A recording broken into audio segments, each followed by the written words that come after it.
DOS के बारे में स्टडी करेंगे। MS डॉस का पूरा नाम माइक्रोसॉफ्ट डिस्क ऑपरेटिंग सिस्टम है। यह बहुत ही महत्वपूर्ण ऑपरेटिंग सिस्टम है। यह single user single tasking type का ऑपरेटिंग सिस्टम है। जैसा कि हमने पिछले लेक्चर में बताया था आपको कि ऑपरेटिंग सिस्टम दो प्रकार के होते हैं, सिंगल यूजर सिंगल टास्किंग और multi user multitasking. Single user single tasking operating system पर एक समय में हम एक ही कार्य कर सकते हैं, जबकि multi user multitasking operating system पर हम एक समय में एक से अधिक कार्य कर सकते हैं। Single user single tasking operating system का प्रमुख उदाहरण MS DOS है, जबकि multi user multitasking operating system का प्रमुख उदाहरण MS विंडोज है। तो आज हमारा टॉपिक MS DOS है। इसका पूरा नाम माइक्रोसॉफ्ट डिस्क ऑपरेटिंग सिस्टम है।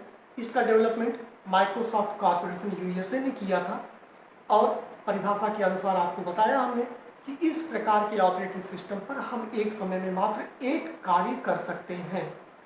यह ऑपरेटिंग सिस्टम CUI सिद्धांत अर्थात कैरेक्टर यूजर इंटरफेस प्रिंसिपल या सिद्धांत पर कार्य करता है।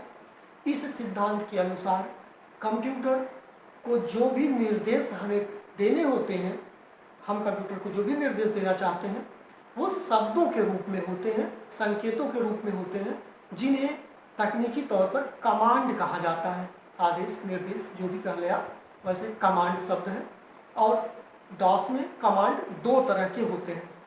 टॉपिक यहाँ पर चेंज हो रहा है। टाइप्स ऑफ डॉस कमांड, दो तरह के कमांड होते हैं। जो पहला प्रकार है उसे इंटरनल कमांड कहा गया है। ये आंतरिक कमांड है। इसका तात्पर्य, इसकी परिभाषा है कि ऐसे कमांड जो डॉस की सिस्टम फाइल के साथ इनबिल्ट होते हैं, अटैच होते हैं, प्री अटैच होते हैं, उन्हें इंटरनल कमांड कहा जाता है।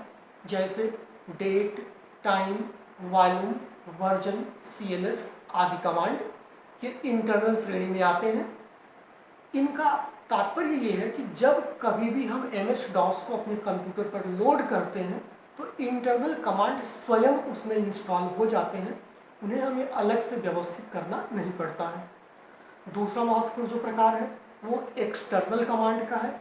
एक्सटर्नल मतलब बाह्य कमांड। ये कमांड DOS की सिस्टम फाइल के साथ इनबिल्ट या प्री अटैच्ड नहीं होते हैं, सपोर्ट जरूर करते हैं, उस पर कार्य जरूर करते हैं प्लेटफॉर्म पर, लेकिन इन्हें हम बाहर से कॉपी करके अपने सिस्टम पर रख सकते हैं। इसका प्रमुख उदाहरण Xcopy, मूव, डेल्ट्री, फॉर्मेट आदि कमांड हैं। एक बार हम फिर से इस टॉपिक को रिवाइज करते हैं। MS DOS का पूरा नाम माइक्रोसॉफ्ट डिस्क ऑपरेटिंग सिस्टम है। इसका निर्माण माइक्रोसॉफ्ट कॉर्पोरेशन USA ने किया था।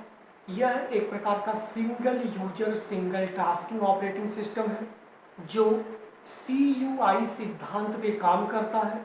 CUI का मतलब होता है, अर्थ होता है कैरेक्टर यूजर इंटरफेस, और सिंगल यूजर सिंगल टास्किंग का अर्थ होता है कि एक समय में एक व्यक्ति सिर्फ एक काम कर सके। CUI सिद्धांत के अनुसार हमें कोई भी निर्देश कैरेक्टर्स के रूप में, वर्ड्स के रूप में, सिंबल्स के रूप में प्रोवाइड करने होते हैं। उन्हें कीबोर्ड के द्वारा टाइप करके एंटर किया जाता है, तभी ये काम होता है। कमांड दो प्रकार के होते हैं।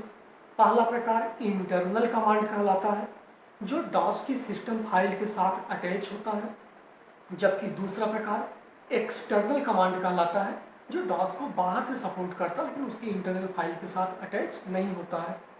इंटरनल कमांड DOS सॉफ्टवेयर के इंस्टॉलेशन के समय अपने आप हमारे कंप्यूटर में आ जाते हैं, जबकि एक्सटर्नल कमांड को हमें किसी अन्य साधन से कॉपी करके लाना होता है। आशा है कि ये टॉपिक आपको समझ में आया होगा। कमांड्स के प्रकार आपको समझ में आए होंगे, DOS की उपयोगिता आपको समझ में आई होगी। आज के समय में भी क्रिटिकल हार्डवेयर प्रॉब्लम्स को MS DOS के द्वारा ही हार्डवेयर इंजीनियर सॉर्ट आउट करते हैं। तो आज भी DOS उपयोगी है, हालांकि विंडोज ज़्यादा महत्वपूर्ण है। विंडोज के बारे में हम अगले लेक्चर में, अगले वीडियो में आपसे बात करेंगे। आप चैनल को सब्सक्राइब जरूर करें, बेल आइकॉन प्रेस करें, जिससे कि हमारे द्वारा दिए जाने वाले नए नए वीडियोज, लेक्चर्स आप तक पहुंचते रहे, उसकी सूचना आप तक पहुंचती रहे। वीडियोज़ को लाइक करना और शेयर करना न भूलें। धन्यवाद। Thank you.